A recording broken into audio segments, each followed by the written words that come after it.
Good afternoon, Knights. Thanks for joining us. I'm Stephen Brown, and today is Tuesday, September 16th, 2025. Here's your Charge on Air update. In world news, the Israeli army began a new offensive attack on the ground, bombing the Palestinian enclave and pushing deeper into Gaza City. Israeli Defense Minister Israel Katz said on X this morning, quote, "Gaza is burning. The IDF strikes with an iron fist at the terrorist infrastructure, and IDF soldiers are fighting bravely to create the conditions for the release of the hostages and the defeat of Hamas." According to the United Nations Humanitarian Affairs Coordination Office, about 150,000 people have fled Gaza over the past month. Saturday was a day of many firsts for the brand new UCF Women's Ice Hockey Club. The girls finally got to skate together as an official RSO in their inaugural welcome skate. Charge on Air reporter Nicholas Hernandez has more on how it went. If you think ice hockey is intimidating, you're not alone. Mia Flores is the president and founder of the now official UCF Women's Ice Hockey Club. She says she was hesitant to give the sport a shot at first before falling in love with it. Now, Flores and her new teammates helped others do the same during the club's very first welcome skate on Saturday. From first-time players to experienced veterans, the team invites skaters of all levels to participate. But Flores says the cost of gear is a tricky barrier of entry, with a full loadout setting players back hundreds of dollars. That's why the new women's club aims to make it easier for newcomers to hit the ice thanks to a little bit of generosity. One of our new girls needed gloves, and one of the guys, some of the veterans players came out to help just like run drills and stuff. He disappeared and came back with like a stick, helmet, gloves, like the whole shebang, and they actually let her keep it, which was crazy. I was like, oh. The UCF Women's Ice Hockey Club can now officially call the Orlando Ice Den their home, along with the men's team that already plays here. Now, for now, it'll be a place for them to learn and form a camaraderie, but they have their sights set on one day skating competitively. Mike Young is the head coach for the team with over 8 years of coaching experience. The team aims to compete in the American Collegiate Hockey Association one day, but Young says the goal for now is to welcome any and all interested players to events like this to build a solid roster first. It's more like a club this first year where everyone can be part of it. You know, don't rush into some league that you're not ready to compete in and then turn people away from the sport. So I think it's a good approach to build slow and have that goal of next year. As they continue to start up, Flores says the club aims to lend out at least a helmet, gloves, and a hockey stick to any newcomers. That means all it costs is a skate rental and a little bit of balance to give a new sport a shot. In Orlando, Nicholas Hernandez, The Charge on Air. Be sure to visit The Charge online to read more on how the UCF Women's Ice Hockey Club first skate went down. The Pulse mural, located outside the Student Union building, will be getting a revamp as early as next month. The mural was installed in 2017 as a way to honor Christopher Drew Leinenen and Juan Ramon Guerrero, both who lost their lives in the Pulse nightclub shooting. Advocacy group The Drew Project says that the restoration will include replacing the current mural with an acrylic version, making the art piece a permanent fixture on UCF's walls. They also say the project is expected to cost around $30,000, which university officials say will come from private donations. On September 10th, Turning Point USA of UCF held their regular weekly meeting at the Student Union. However, this meeting was very different from the rest.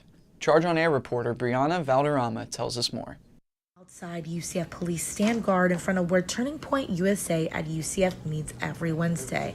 Earlier in the evening, shortly after conservative political activist and founder of Turning Point USA, Charlie Kirk, was pronounced dead, the UCF chapter took to their socials to repost a statement made by the national organization.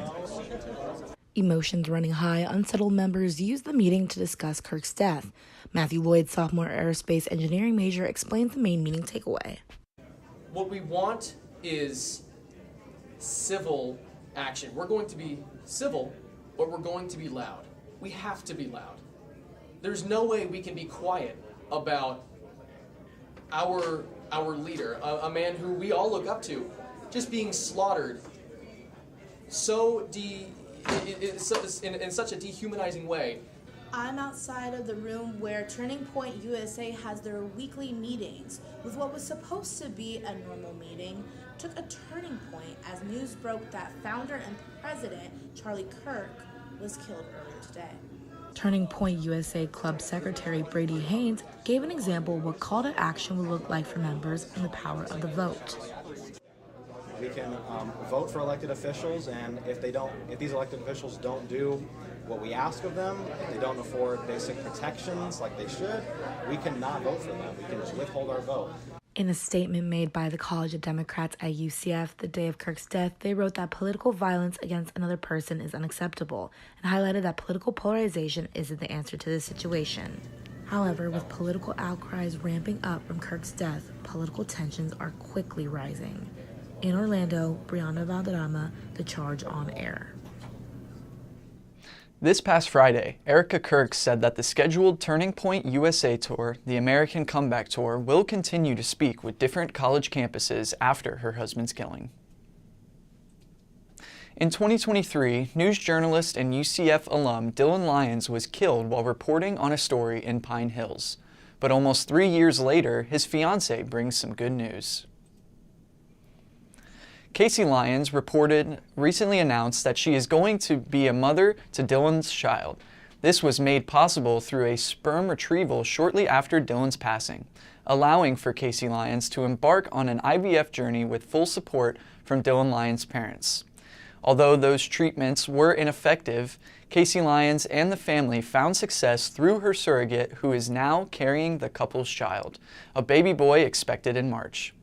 About a month before his passing, he had an intuition that he was going to pass away young. He said, well, before I do pass, I promise you, I will give you one child. Obviously, that's not how it went, but Dylan still fulfilled his promise to me. Casey says she plans to make a scrapbook of Dylan Lyons' life so that their son, Dylan Colby Lyons Jr., will know exactly how incredible his father was. This past Tuesday, over 100 UCF students dressed to impress in their best performative mask lesbian attire. Charge on Air reporter Camila Escobar takes a deeper look into what the event means for the LGBTQ+ community on campus. What started off as a simple Instagram post led to something unexpectedly bigger. UCF members of the lesbian community and allies of the LGBTQ+ community joined together on campus to promote awareness of their sexual identities. Head organizer Layla Hamzik is a first-year biomedical science major at UCF. Hamzik says she is shocked at the major turnout and hopes the event inspires more students to get involved. We didn't really have anything ahead of time planned, only because we didn't think the turnout would be as big as it is. Fully believed my post would get maybe 50 likes, and then like 10 people showed up. So the fact that this was as big as a turnout as it is, like really shocked me in the first place. Hamzik says because the lesbian community is a little more hidden than others, she started the account to create a sense of belonging for lesbians at UCF. With the turnout being so positive, Hamzik hopes this group can become an official registered student organization. Indie rock vinyls, backwards caps, and carabiners are just some of the many accessories that students could find at their performative mask contest. Just outside the John T. Washington Center, a play on the viral performative male trend inspires organizations representing specific sexual identities around campus. Alice Young, a sophomore biomedical major, says she found the event through Instagram Reels and knew she had to compete. I think the lesbians of UCF should be official at RSL because we do have spaces for the LGBTQ, but I feel like within those subsets, lesbians make up such a large part of it, just like gay and trans and bisexuals. Young says lesbian identities feel under attack. She says that while UCF is inclusive, it is imperative to educate others about certain identities. In Orlando, Camila Escobar, The Charge on Air. Due to the immense turnout, the organizers of the event announced there will be a part 2 of the Performative Mask Lesbian Contest on the campus Foxdale tomorrow at 6 p.m. Turning Point USA at UCF gathered in the Student Union last Wednesday night to mourn the loss of conservative activist Charlie Kirk. The club was scheduled to hold its regular weekly meeting until the tragedy broke. Members quickly changed their agenda to debrief Kirk's assassination.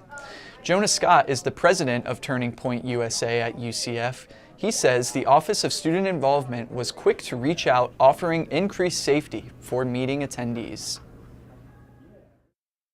They reached out to me before Charlie was pronounced dead. Really, I believe at 3 o'clock, maybe before 4, I got a call from OSI. They asked if we needed anything. They would give anything, counseling, security, and I really appreciate that. Scott says he hopes to continue seeing increased police presence on campus, considering some of the club's upcoming events will be similar in nature to the one observed in Utah last week. You can find more information about the meeting online at The Charge. UCF just opened a new space for its Hispanic serving institution, La Casa, inside the Ginsburg Lounge. La Casa supports immigrant students at UCF with services to help them succeed in school and careers. The Charge on Air reporter Melanie Gallardo has the story. La Casa, short for Cultivating Academic Student Achievements, offers English classes, job training, and support for Latino and immigrant students. The new space opened this fall and provides a flexible area for group collaboration and individual work.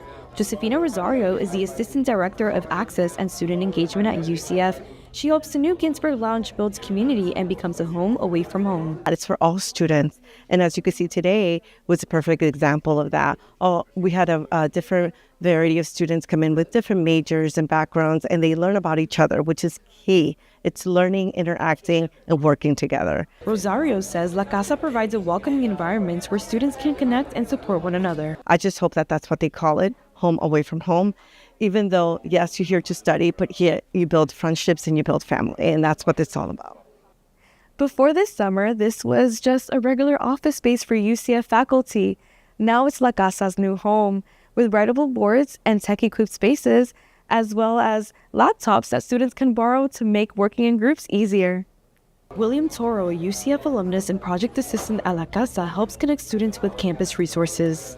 Just so important to be able to have these spaces on campus for students to be able to truly focus on their academics, because at the end of the day, that's what they're all here for. It's to achieve that degree, and in any way or capacity that we're able to help them achieve that, we're so grateful.